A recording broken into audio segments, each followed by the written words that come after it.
আবারও স্বরূপনগরের হাকিমপুর সীমান্তের চেকপোস্টে ভিড় জমাচ্ছে বাংলাদেশি নাগরিক। অবৈধভাবে যারা ভারতে বসবাস করত তাদের আবার বাংলাদেশে ফিরে যাওয়ার হিড়িক। শতাধিক বাংলাদেশি নাগরিক যারা এতদিন ভারতে এসে আত্মগোপন করে বিভিন্ন রাজ্যে বা আমাদের রাজ্যের বিভিন্ন জেলায় আত্মগোপন করে বিভিন্ন পেশায় যুক্ত ছিল। বাংলাদেশে কোথায় বাড়ি? বাংলাদেশ সাতক্ষীরা জেলা। আর এখানে কোথায় থাকতেন? এখানে থাকতাম আপনার অশোকনগর। অশোকনগর থাকতেন? উত্তর 24 পরগনা? 24 পরগনা। অশোকনগরের কোথায় থাকতেন? অশোকনগর মানিকতলা ভ্যান স্ট্যান্ডে। এটা থাকতেন, কিন্তু না, ওখানে আমি একাই থাকতাম। ওখানে ওই দেশের স্থানীয় লোকেরা ছিল, তারা সহযোগিতা করছিল, তাদের সঙ্গে থাকতাম। এখন আমাদের থাকতে দেবে না, কাগজপাতি নিয়ে আমাদের, সেই কারণে বলছে এই দেশে থাকা যাবে না, তোমরা চলে যাও। ভোটে কোথায় বাড়ি? বাংলাদেশ সাতক্ষীরা জেলা। এখানে কোথায় বাড়ি? এইখানে ঘুমাই থাকতুম ভাড়া। ঘুমাই বাড়ি? হ্যাঁ, ওইখানে ওই জোগাড়ি কাজ করতুম। অবৈধ অনুপ্রবেশকারীদের গ্রেপ্তারের নির্দেশের পরেই হু হু করে সীমান্তের দিকে এগোচ্ছে বাংলাদেশিরা। বসিরহাট হাকিমপুর সীমান্তে জমায়েত বাংলাদেশিদের। কতদিন আগে এসেছেন? 4 বছর আগে। 4 বছর। কিভাবে এসেছিলেন এখানে?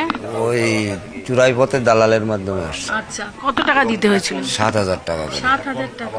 চলে যাচ্ছি, এ সরকার রাখবে না, বাংলাদেশে অনুপ্রবেশকারী রাখবে না, তারই কারণে আমরা চলে যাচ্ছি। উত্তর 24 পরগনার বসিরহাটের বিথারি হাকিমপুর গ্রাম পঞ্চায়েতের হাকিমপুর চেকপোস্টে শতাধিক বাংলাদেশি অনুপ্রবেশকারী ভিড় করেছেন গতকাল থেকেই। আবারই হাকিমপুর বর্ডার দিয়ে সেই বাংলাদেশের লোক চলে যাচ্ছে। দেখো, সব পাঠিয়ে দিচ্ছে থানা বিএসএফ থেকে, ওদেরকে পাঠিয়ে দিচ্ছে আবার সেই বাংলাদেশে। প্রচুর পরিমাণে বাংলাদেশের লোক হাকিমপুর বর্ডারে দেখো বসে আছে। দেখো, এক একজনের কাছে কত বড় বড় ব্যাগ, দেখে নিন। লোক একবারে এদেরকে বাংলাদেশে পাঠিয়ে দেবে আমাদের এই হাকিমপুর বর্ডার দিয়ে। না, আমি হাকিমপুর সম্পর্কে জানি না, আমি মিডিয়াতে দেখছিলাম। তো এটা নতুন কিছু নয়, প্রেজেন্ট অ্যাক্টই রয়েছে। এবং আমরা বলে দিয়েছি যে বাংলাদেশের অবৈধ অনুপ্রবেশকারী তাদেরকে কোর্টে পাঠানোর কোনো দরকার নেই, আইনে নেই। সরাসরি পুলিশ নেবে এবং বিএসএফ এর হাতে হ্যান্ড ওভার করবে। বিএসএফ এর যা ভারত সরকার বাংলাদেশ সরকারের সঙ্গে আছে এগ্রিমেন্ট, বাংলাদেশি প্রুফ করে হ্যান্ড ওভার করে দেবে। আমাদের জেলে 3 মাস 6 মাস 2 বছর রেখে আপনার চাল, আপনার ডাল, আপনার তেল, আপনার মাছ, আপনার ডিম, আপনার কাপড়, আপনার মেডিসিন ওদেরকে দেব কেন? বাংলাদেশ কুষ্টিয়া। বাংলাদেশের কোথায়? কুষ্টিয়া জেলা। কতদিন হলো এখানে এসেছেন? এই 1 বছর। 1 বছর? তাহলে কে আপনাদের মধ্যে আগে কে এসেছিল সবার আগে? আমি তো দেখে যাই, ওরা তো 8 মাস 7 মাস হয়েছে। আপনি তাহলে সবার বড়? হ্যাঁ। বাংলাদেশে আসার প্রশ্ন? হ্যাঁ। কিভাবে এলেন? ওই তো দালালের মাধ্যমে। কিভাবে এই প্রসেসটা কিভাবে হয় একটু আমরা জানি না, তো জানতে চাই। ওরা 7,000 8,000 এরকম পয়সা নেবে, তারপরে ওদের টিমে লোক থাকে 5টা 6টা এরকম লোক থাকে। ওরা রাতে দেখবে কোন জায়গায় বিএসসি বা আসিবি নাই, যখন ফ্রি ফাঁকা পাবে তখন ওরা উঠে দেবে, এরকম সিস্টেম। কতক্ষণ অপেক্ষা করতে হয়? কিছু সময় পুরো রাত চলে যায়। এখন বিজেপি সরকার এসছে, আমাদের পাড়ায় পুলিশ এসছে, আমাদের বাড়ি খালি করে দাও, তাই আমার বাড়ি এলে আমাদেরকে বের করে যেতে, আর কেউ ঘর ভাড়া দেবে না। এই পুলিশই এসে করছে যে বাংলাদেশি যা আছে ভাগো, না হলে পরে আমরা ব্যবস্থা নিলে তখন আরো খারাপ হবে, এই জন্য আমরা চলে যাচ্ছি। আগের বার যখন এসআইআরটা হলো না, ওই সময়টা গেলেই ভালো হতো। ভাবছি ডিলেট, এখানে সরকার এখন যে ক্ষমতা আছে সে রাখবে না আমাদের। বাবা মার ডকুমেন্ট চাই, বাবা মার ডকুমেন্টস কোথায় পাবো? তো ভারতীয়দেরই ক্ষতি হচ্ছে, আমাদের রাজ্যেরই ক্ষতি হচ্ছে।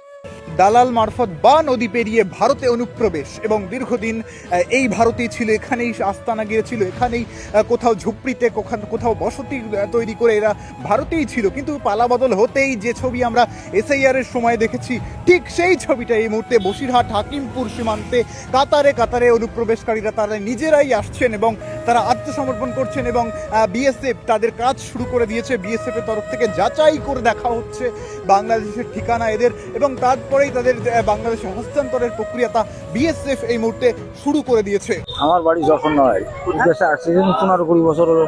এয়ারপোর্ট বাঁকড়ায় ছিলাম, আমি ওই ডাবের কাজ করতাম, কটা ডাব পারতাম, আবার কখনো ওই রাজমিস্ত্রি জোগাড়ি করতাম, কখনো ওই এই গাছের পরের বাড়ির ডাল ডুল কাটতাম, এই বিভিন্ন রকমের কাজ কাম। আমাকে তো একটা স্থায়ী কাজ নাই, চাকরি বাকরি তো নাই, আমাদের তো অস্থায়ী কাজ, যখন যেটা পাই তখন সেটা করি।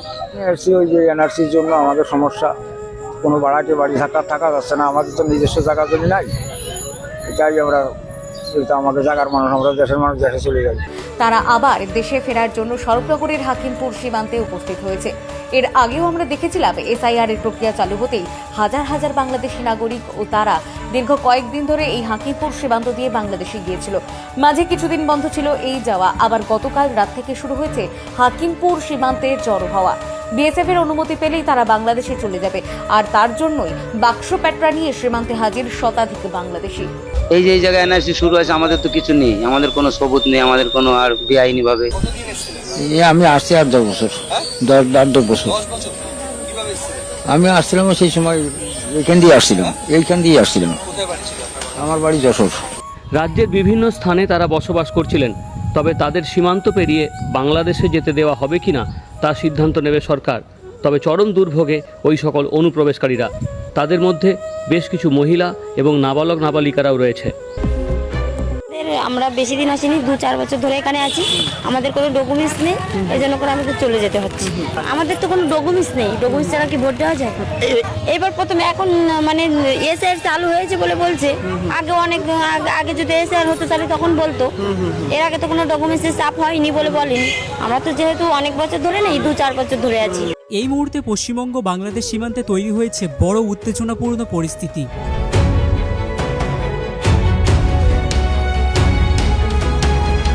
উত্তর 24 পরগনার হাকিমপুর চেকপোস্টে হঠাৎ করেই বেড়ে গেছে মানুষের ভিড় ও চলাচল, কারণ অবৈধ অনুপ্রবেশকারীদের বিরুদ্ধে এবার আরও কড়া পদক্ষেপ শুরু করেছে পশ্চিমবঙ্গের বিজেপি প্রশাসন। অবৈধভাবে রাজ্যে বসবাস করছে বলে শনাক্ত হয়েছে, অথবা যাদের জেল সাজা শেষ হলেও এখনও দেশে ফেরানোর প্রক্রিয়া সম্পূর্ণ হয়নি। এই পুরো পদক্ষেপ কেন্দ্রীয় স্বরাষ্ট্র মন্ত্রকের নির্দেশিকা অনুযায়ী করা হচ্ছে বলে জানা গেছে। সেখানে অবৈধ বিদেশি নাগরিকদের শনাক্তকরণ, আটক এবং নিজ দেশে ফেরানোর নির্দিষ্ট প্রক্রিয়া উল্লেখ রয়েছে।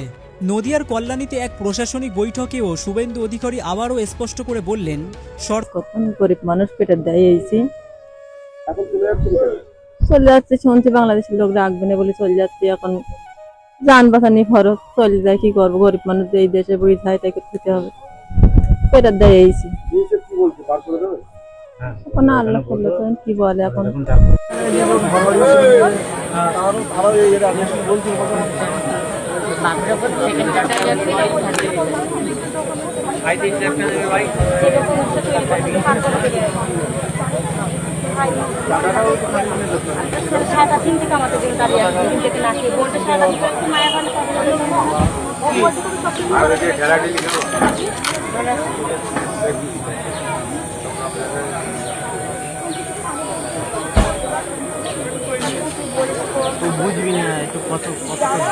এই ফুটেজগুলো দেখে ব্যাপারটা কি বুঝলেন? কেন আমাদের বাংলাদেশি ভাই বোনেরা অনুপ্রবেশ করেছিল এই কলকাতাতে? পশ্চিমবঙ্গের বিভিন্ন জায়গায় তারা কেন বসবাস করত?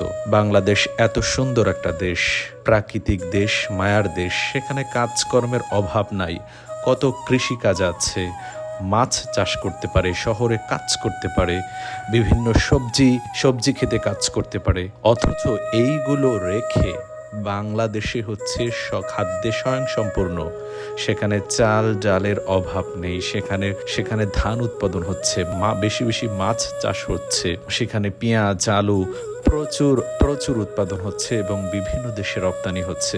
অনেক সময় কৃষক পাওয়া যাচ্ছে না, অথচ এরা এইসব কাজ রেখে ফেলে ইন্ডিয়াতে এসে পড়েছিল। কেউ আয়ার কাজ করেছে, কেউ বুয়ার কাজ করেছে, কেউ হতদরিদ্রভাবে ডাব বিক্রি করেছে রাস্তায় রাস্তায়, কেউ রাস্তায় ঝাড়ু দিয়েছে। কেন ভাই? একটা দেশে বা নিজের দেশ ছেড়ে অন্য দেশে কেন গিয়েছিলেন? এই প্রশ্নটা থেকেই যায়। দেখেন, এই যারা অনুপ্রবেশকারী, এরা কোনো রকম ভিসা ছাড়া ইলিগাল ভাবে তারা কিন্তু দালালের মাধ্যমে রাতের আধারে এই বর্ডার ক্রস করেছে, এই দেশে প্রবেশ করেছে। তো এরা আসলে এখন যেহেতু এখানে কলকাতাতে নতুন সরকার এসেছে, তাই এদের চিহ্নিত করে ধরে তারপরে কিন্তু তাদেরকে পাঠিয়ে দেওয়া হচ্ছে। আর যার কারণে কিন্তু তারা এখন এই হাকিমপুর বর্ডার অনেকগুলো হাকিমপুর বর্ডার সহ অন্যান্য বর্ডারে কিন্তু তারা ভিড় জমাচ্ছে বাংলাদেশে প্রবেশ করার জন্য। এখন বাংলাদেশের প্রশাসন দেখবে, বিজিবি দেখবে, তারপর তাদেরকে অ্যাকসেপ্ট করবে, নিবে। কিন্তু এই ঝামেলাগুলো কেন হলো? কারণ তারা তো নির্দ্বিধায় তাদের নিজেদের দেশে, তাদের নিজেদের দেশে বাংলাদেশি সুখে শান্তিতে বসবাস করতে পারতো। কেন অযথা এই দেশে আসলো? প্রত্যেকটা মিডিয়ায় এই খবর প্রচার হচ্ছে। আসলে একটা কথা আছে না, সুখে থাকতে ভূতে কিলায়, অর্থাৎ শান্তিতে থেকেছিল কিন্তু শান্তি আর তার ভালো লাগে না, তাই কষ্ট করতে এসেছিল এই দেশে। এখন খালি হাতে একদম ফিরে যাচ্ছে আবার তার নিজ দেশে। হয়তো অনেকে এর মধ্যে বহু বছর ধরে এসেছিল, 10 বছর, 15 বছর, 20 বছর ধরে এসেছিল, তারাও চলে যাচ্ছে। কিন্তু বাংলাদেশে তো অনেক ইন্ডিয়ার লোক থাকতেছে বহু বছর ধরে, তাদের তো কেউ কিছু বলছে না, উল্টো এখানেই তাদেরকে ফেরত পাঠানো হচ্ছে।